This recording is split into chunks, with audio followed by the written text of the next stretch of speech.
Hello, my name is Raluca, and today I'm gonna introduce you to a well-being kit, let's call it, or a well-being box. In the nursery, for example, we would introduce to the children different objects or techniques that will help them calm down, and then we place them in one area, a box or a special type of bag. The reason why we chose to use these strategies because it creates an independent behavior as well, so the children are learning how to self-manage their feelings.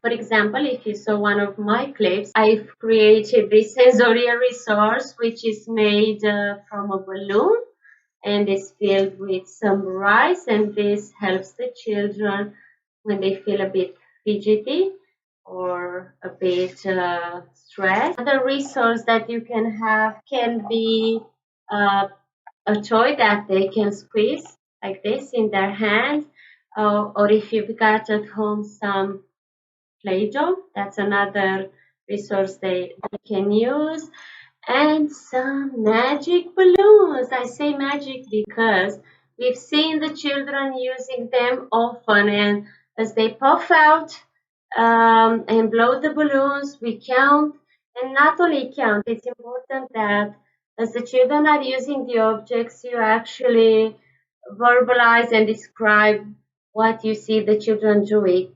For example, I can see you're feeling a bit sad now, or I can see you are starting to feel better as you pop out the balloons, and this creates awareness in the children in the process they are experiencing.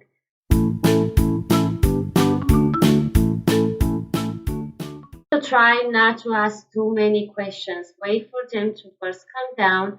Give them the techniques. For example, tell them, okay, now I will give you the balloons, you can blow them out, or the other calming down resources, and ask them to come to you when they feel they are ready to talk. And then you can discuss what you can do better next time. It's important that you focus a lot on what you can do next time, not so much on what just happened, and illustrate only the less positive things, but this will help the children find better solutions in the future and not focus so much on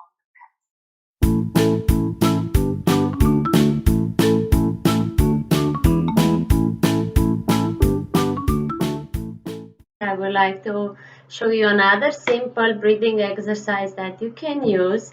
It's called a candle and a flower. And the magic about this is that you don't actually have to have these objects. It's a way in which you can explain to the children a special type of breathing. So I'm going to put them away. And remember, here we've got the flower and here we've got the candle. When you inhale the air, you take a deep breath in, so you ask the children to imagine they have a flower. So you can ask them what kind of flower. Is it big? Is it small? What color is it? So this will help them actually visualize something that is really pleasant for them. So as we take the air out, we need to explain to the children that we need to do it slowly so we don't blow out the candle.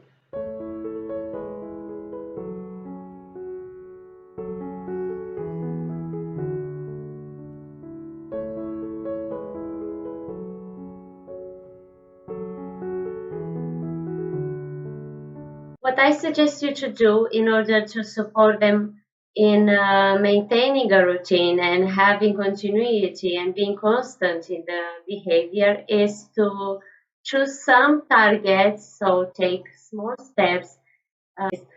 And for example, if you expect your child to try this week to go to sleep 9 o'clock, a strong motivator can be to tell them that if we manage to do that at the end of the week, for example, you can have a party. In the nursery, this strategy worked really well because I'm sure that all the children love parties and they are all asking, when is my birthday? When can I have a cake, for example? And in order for this not to be something very complicated, it can be you either making something together with them, such as baking a cookie.